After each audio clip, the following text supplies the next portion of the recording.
Greetings, ladies and gentlemen, and welcome to the batch video for the web novel Thieves Dungeon from the website Royal Road. This video will contain chapters 1.53 to 1.56, and as always, I hope that you enjoy.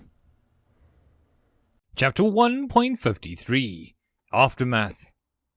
I reached out and pulled our dead into me, the unfurled bright flames of incandescent mana, the smoky residue of their lives drawn towards my core in a whirlwind that made the whole dungeon shiver. It was more than enough to produce a mana overflow. For once, I felt satisfied enough not to panic as my senses were cut off and collapsed in my mana cloud into a single condensed point. The world was replaced by a blazing white as I was calm. The adventurers had shown me a flaw in my dungeon. I lacked perspective. Clever watchdogs. Honestly, I had counted on my own senses being absolute, and now I realized how foolish I was. Of course, with adventurers would always have ways to bypass the dungeon site. It was the first thing that any competent crew would seek out, which meant that I needed to design countermeasures, traps that would find little vermin creeping into my domain without catching my own creatures. It was tricky. Tricky.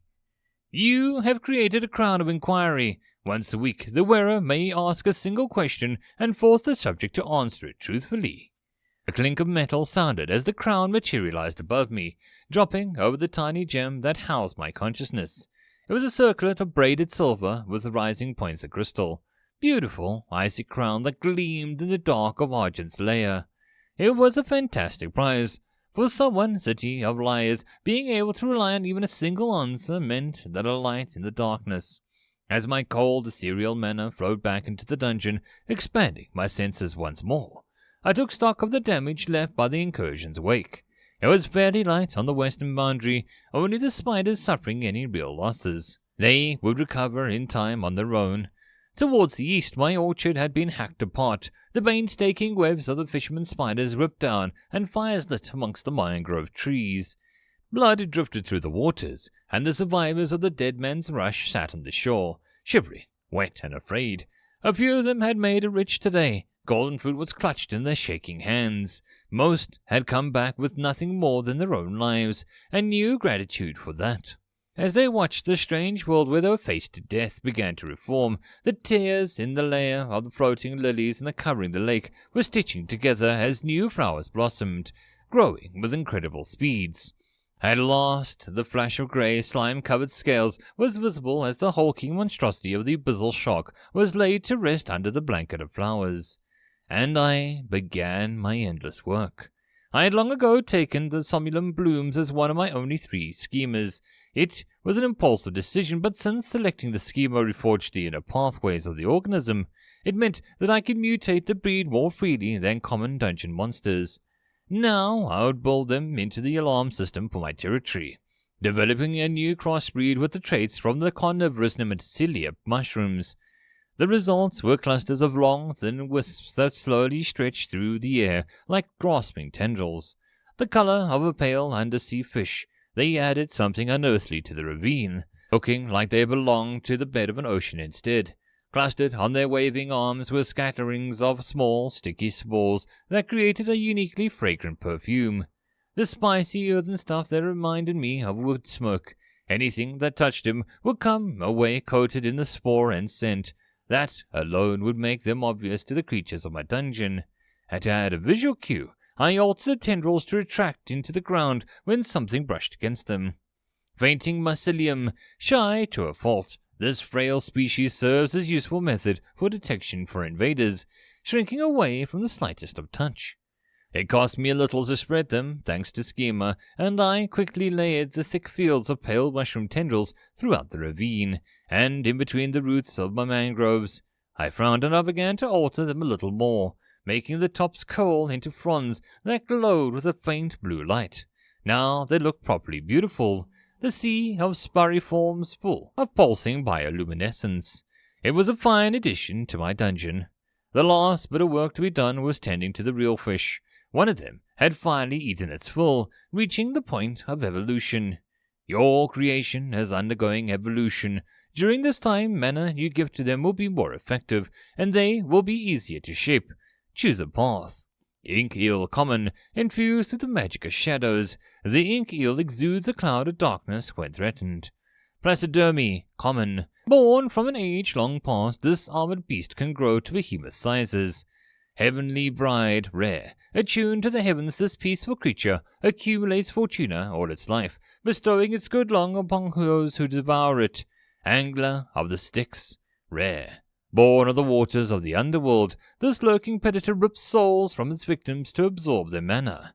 Many-eyed carp mutant, absorbs traits from the last foe defeated, gains multiple eyes and enhanced cognition. The choice was fairly easy for me. My abyssal shark already took the role of an apex predator, and I saw no need for another species of predatory, violent aquatic carnivore. No, the Heavenly Bride intrigued me. It possessed a form of magic tied to fortune, which was higher in the divine ladder that I had glimpsed in the shadows. Higher, likely, than whatever attunement the Angler of Styx was aligned with, although the ability to absorb mana directly did seem powerful.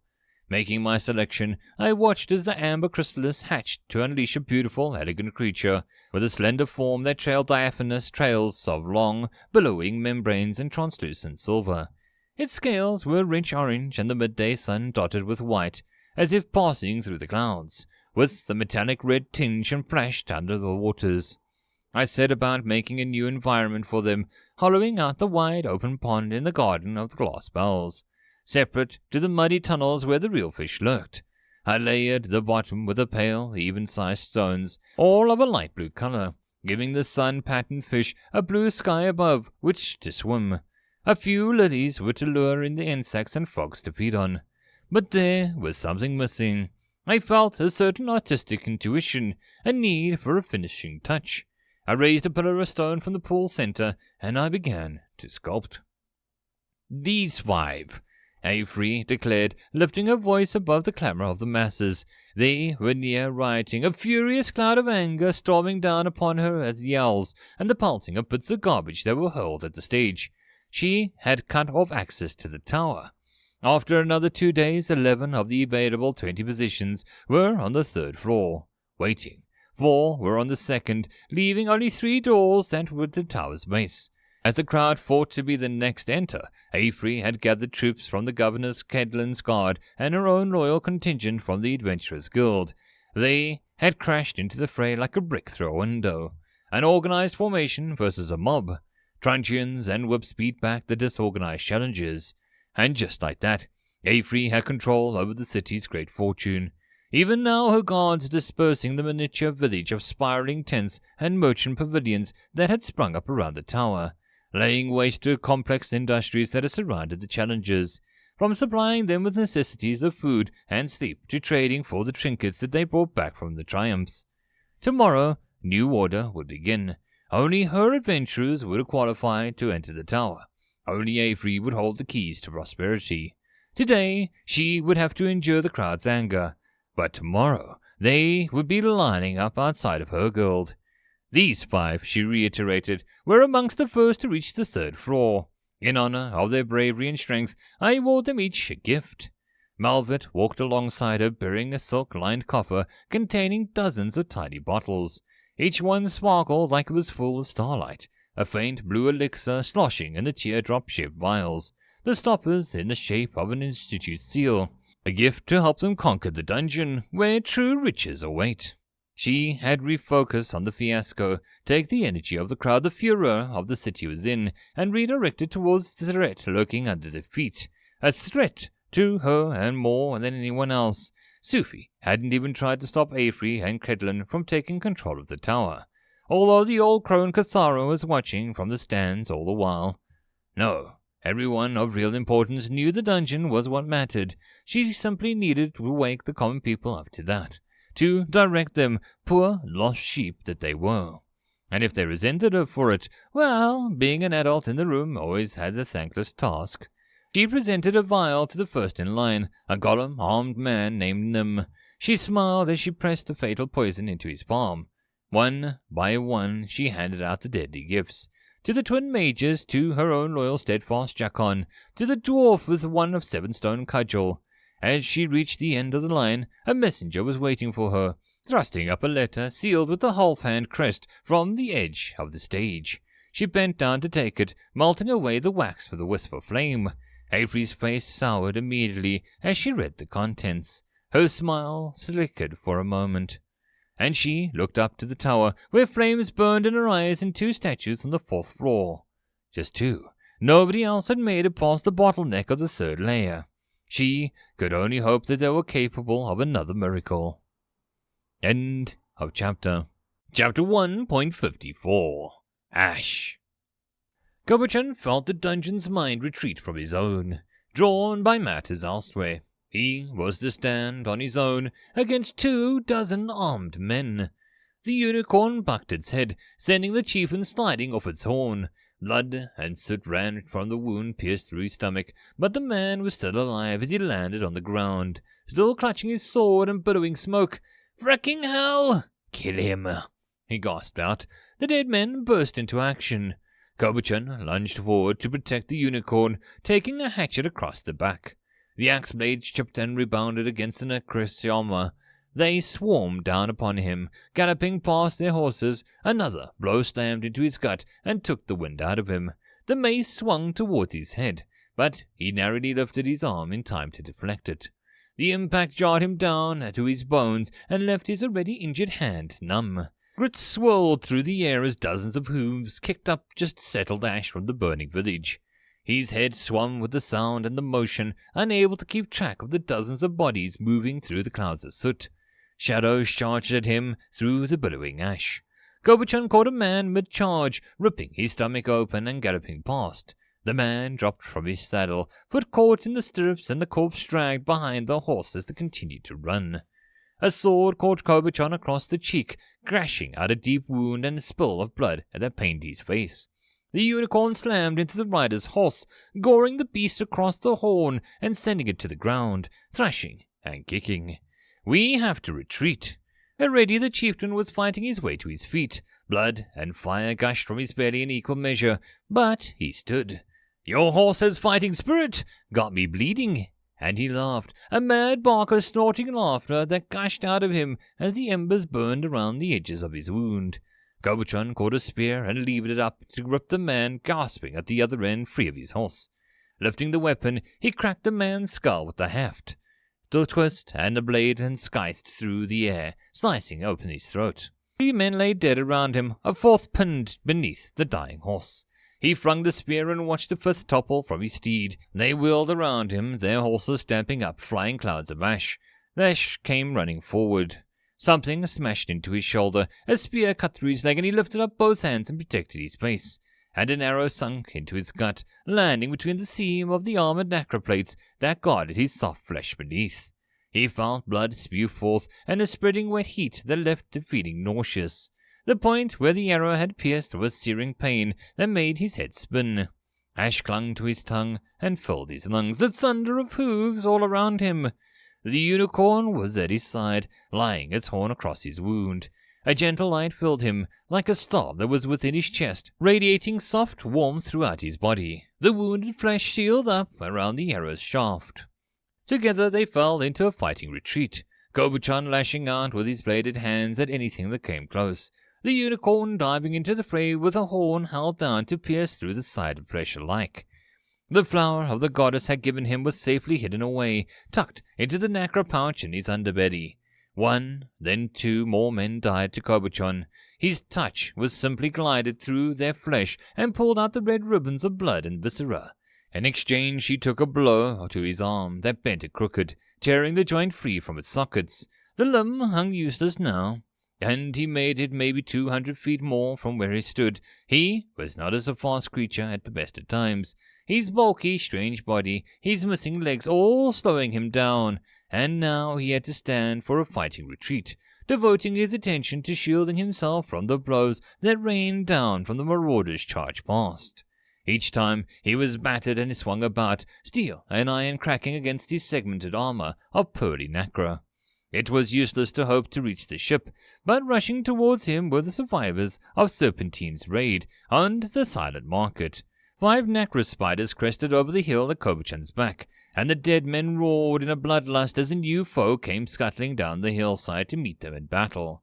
They clashed, and the limbs fell and scathed wheat, and the bladed limbs of the spiders tore into the men. They were only men, if ones who could fight with no fear of death, no hesitancy or love of their own lives to hold them back. But they had numbers. The first one spider to die to a spear that shoved through its open mouth, cutting it from within. Then another was weighed down under the men hacking away, a lucky blow finding a joint between the abdomen and thorax to cut the beast in half.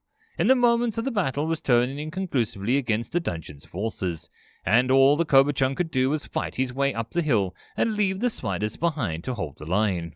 That was when the chieftain broke through, fire spreading across the right half of his body, unfurling from his arm like a great cape of blue-white. Clutching his good hand was a smoke sword, and he rushed towards Kobuchun, slashing at the Nacra spider that retreated up to block his way. The spider's armor did nothing to stop the blade from cutting through, killing the beast without leaving a mark. The unicorn snorted and reared up, ready to fight, but Kobuchun stepped past. This was his battle. These fanatics couldn't be allowed to threaten his maker. The blade slashed at him, forcing him back away, step by step. Fearing the intangible edge of the strange sword, he lifted up onto his hind legs and slashed with the front two, nearly catching the band leader across the chest. But the man was quick, dodging back, letting another marauder rush past him and charge for Kobuchun. Kobuchun caught the interloper's sword across the armored chest, letting the blade scrape away harmlessly in a spray of sparks. His bladed fingers raked the man's face behind him, and he kicked severely his legs at the knees. And suddenly, stepping 10 feet in a flicker of movement and a swirl of ash, the chieftain was upon him, the smoke blade stabbing forward to pierce Kobuchun through the chest, just below the heart. His world turned to dust. Everything was ash and smoke, grey upon grey. All the emotion, the light, the colours and beauty bled away from the world. He was left strangely apathetic as the chieftain drew back his blade, preparing to make another cut. This time to the head. Another severing of the break him from the world. The unicorn intervened, driving the man back to the stomp of its hooves. Now they danced around each other, circling back as the bandit chief laughed and laughed. Kobuchun felt nothing he could have helped, but felt no urge, no necessity. He would simply prefer not to. Smoke unfurled from his lungs as he breathed out. There was a blackness looming on the edge of his vision, creeping inwards. It was death. He would die if he didn't move soon, didn't cling to life, didn't refuse to simply lay down and die. But he couldn't see a reason to fight. The dungeon spoke to him, filling his mind. I command you to fight. A runaway horse crashed into the unicorn, sending them both toppling over. The chieftain advanced, laughing, the unicorn struggling to stand, but struggling, limping, one leg broken.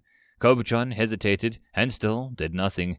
The dungeon washed through its mind in a wave of fear and anger, but these were small things, little sparks that failed to warm him.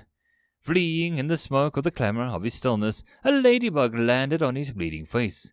Its red little wings fluttered, and Kobuchun remembered the strange beauty of the Maker's underground world, with its luminescent bodies of glass, remembered the organized patterns and the deliberate art of it all. Remembered watching the Maker carve out a new land where there had only been a blank stone, calling forth fields of grey flowers and trees with weeping faces. He saw suddenly the patterns in the flow of the grass when the wind came, and in the fluttering bits of the ember that sparked up the settling fires of the village. He saw the disorganized, messy, but fundamentally beautiful way the battlefield unfolded. He saw the world, and it was beautiful. The chieftain lifted his sword. Kobuchun caught the hand and held the blade, his fingers tearing through the flesh of the wrist, severing tendons and muscles. The sword wobbled and dropped into the grass. With his hand, Kobuchun pierced through the man's chest as he gaped in disbelief, his fingers piercing through the ashen flesh to find the warm, burning ember where his heart should have been. Life is too strong for you. Out of my way. He ripped the ember free and hurled it away. The chieftain collapsed, turning to ash. End of chapter. Chapter 1.55 Cold Fear. My minions were on the edge of breaking through with their tunnel. The boring slugs had just designed for digging through the earth were on their last legs, starting to self-cannibalize. The same stomach acid that allowed them to melt through the stone ate them from the inside out. Hilber and the glass golem marched alongside them, herding the enormous swollen grubs forward. My tusked rat snuffled along in their wake every now and then, and it would stop, pawing at the walls or the floor, and Hilber would stoop down and help it dig up a muddy chunk of quartz.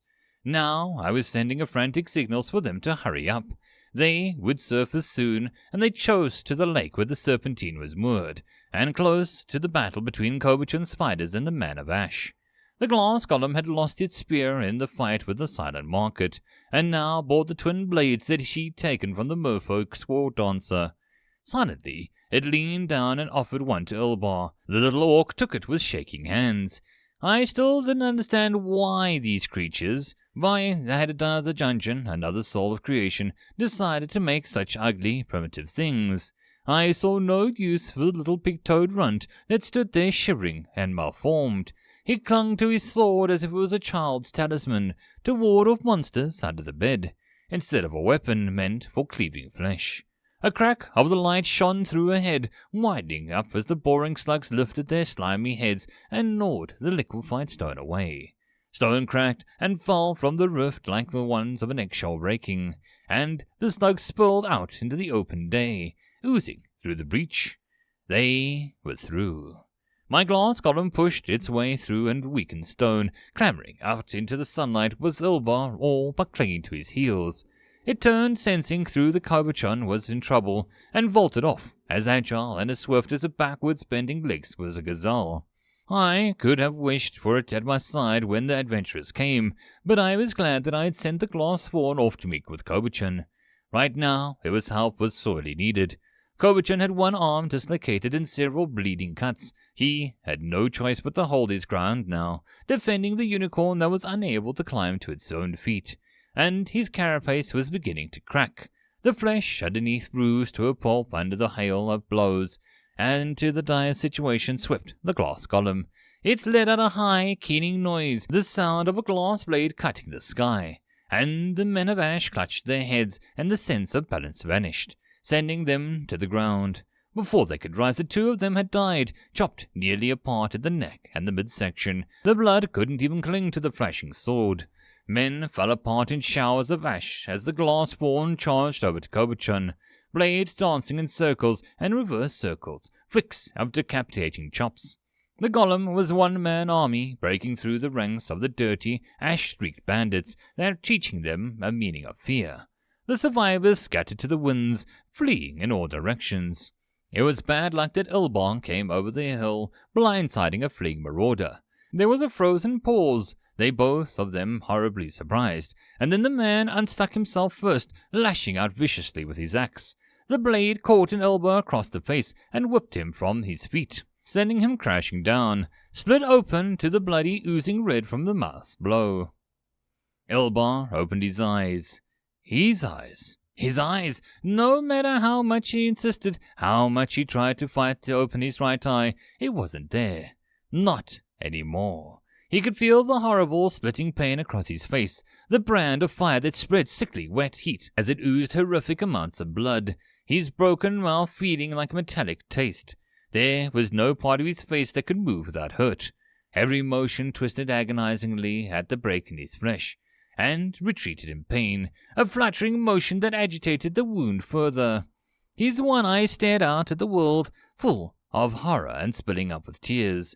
The glass fawn loomed over him, and Kobuchon, the almost kind spider who'd given him the shard. He could feel the dungeon's thoughts in the back of his mind, a constant low sound like a grinding of stone on stone. They were thoughts without mercy, low and clever thoughts, self-delighted and fickle. He was hoisted up, lifted up into the glass golem's arms. Darkness came rushing in at the edges of his vision. He dreamed of the slave tents, the cooking fires outside flickering and crackling, the way the light reflected on the tent walls, making the shadow of the father into a mountain. When Ilbar opened his eyes again, he lay in a bed of moss. It was a cushion, soft and deeply comfortable, and he saw no reason to ever stand up again. The smell of sickness was everywhere. It came from him, rose from his flesh, the pain of his face and ebbed to a low, inflamed torment. He felt the scar forming, the flesh hardening, and the blood froze in rigid lumps and hardened tissue. The mark would be with him for the rest of his life. And why?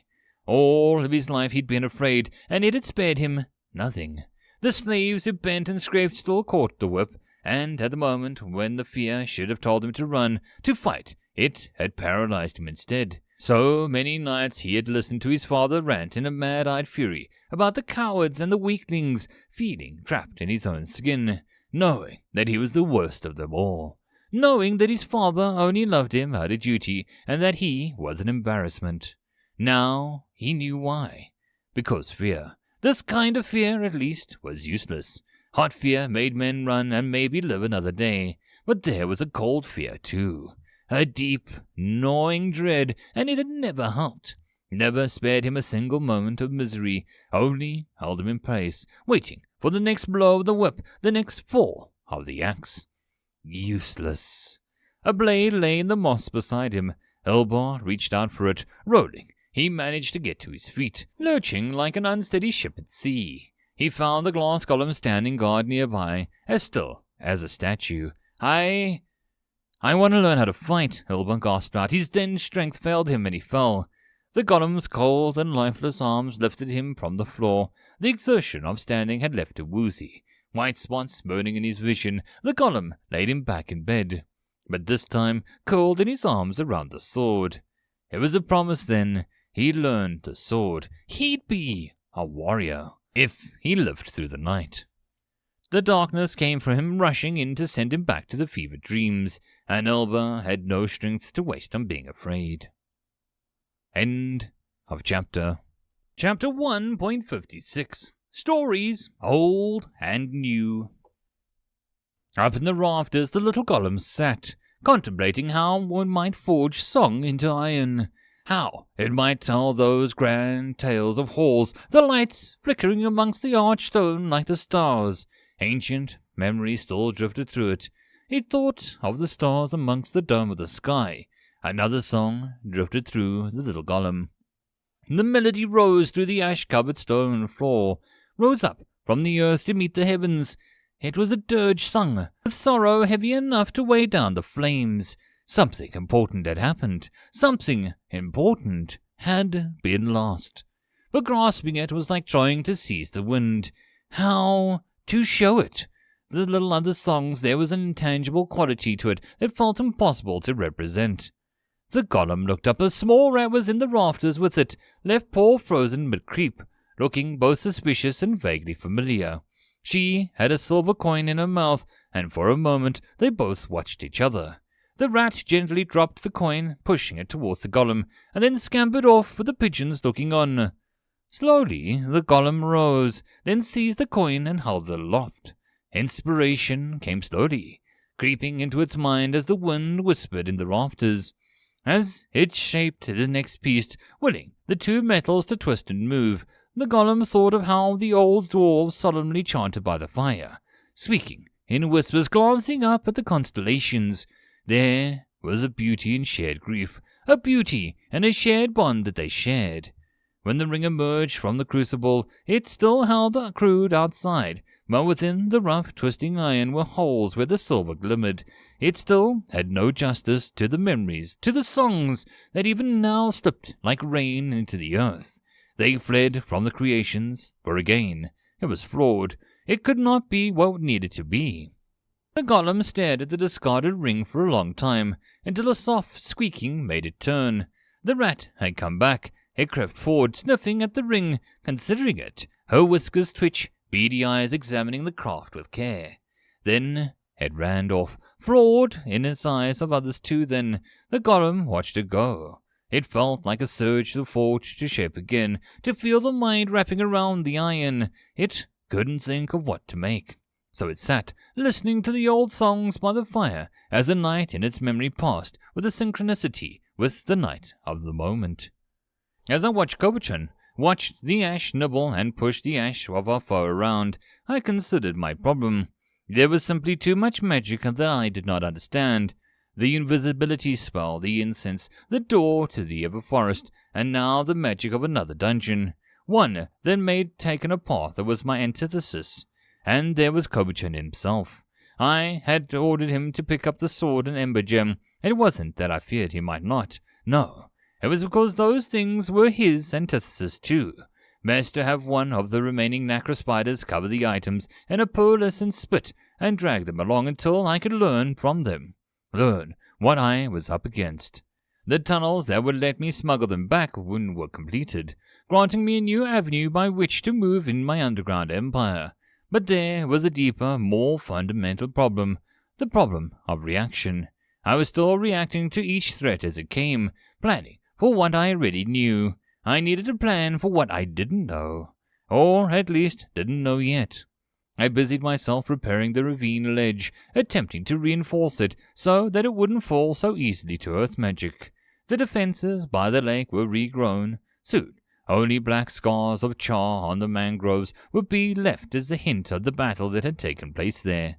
I paused my work on the statue in the pond of the heavenly brides. I had put all but the finishing touches on the statue of my adamant. It would have to wait for a stroke of inspiration. It had a beauty, but its completion left me no satisfaction, only a hunger at reclaiming the second level. I needed something new. A group of newly made stone-tusked rats darted around my hulking salt column as it pulled restlessly at the next trapdoor below. They had returned from burrowing near to my second level, seeking what wealth lay ready within my grasp. The other sergeant had brought with her with a new heist. While I waited for my dark iron and binding spike, I could demand more books and magic, could forge new shards, could bolster my ranks. The stone-tusked rats pleased me. Crystals well formed enough to be considered gems, as it turned out, were common enough in the earth. They had brought back faceted quartz and amethyst, while along with a rainbow of glimmering bits of opal for me to experiment with. The geodes that they'd found in the crystals fascinated me. The way that they played with the light, the way that their rough exterior held the pristine beauty, inspired me. Adventurers would always have new ways to destroy my creations. Their destruction should come at a cost.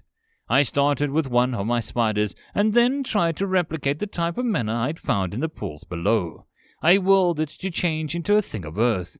The layers of nacre were not unlike crystal. The spider's body was a bulbous thing, perfect for hollowing out. The outside turned dark and rough so that the spider would blend into the earth, while inside I dripped mana until crystals grew.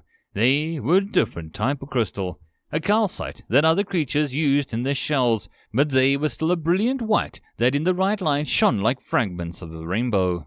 I think it was Kobuchan that inspired the final touches. I had hated the earth elemental's flint tusks and fire because it destroyed, but there was a beauty in flame, beauty in moments, and I could make destruction something beautiful. In the hollowed-out geode body of my spider, I left glands that would secrete chemicals, like my explosive blooms. They would fill with a deadly potential. Adventurers would find a way to destroy my creations. But when they did... Calcite spider. Halfway between living rock and insect, these slow-moving spiders trade silk and poison for hardened bodies and razor-tipped limbs. When cut open, the gases trapped within their body cause a violent explosion. It would be a beautiful thing to watch as their inner bodies of white rose crystals glimmered and then shattered outwards as razor-sharp stone shrapnel to the soul foolish enough to threaten my domain. My first spider chittered, cracking about the rhinoceros salt column. Its strangulating thinness of the mana here was a dull pain, but it would all be healed by my revenge. Until then, there was more to learn, more to prepare, and more plans in motion. Volda had, as I instructed, brought me more books and spellwork, but also other books on dungeons and the adventurers that had raided them. It was time to learn about the tactics of my enemies. End of chapter. And that concludes this batch video. I hope that you enjoyed. If you wish to support the channel, there are numerous ways to do so down below. Until next time, I hope that you all have a good one. And I'll see you all in the next video. Cheers.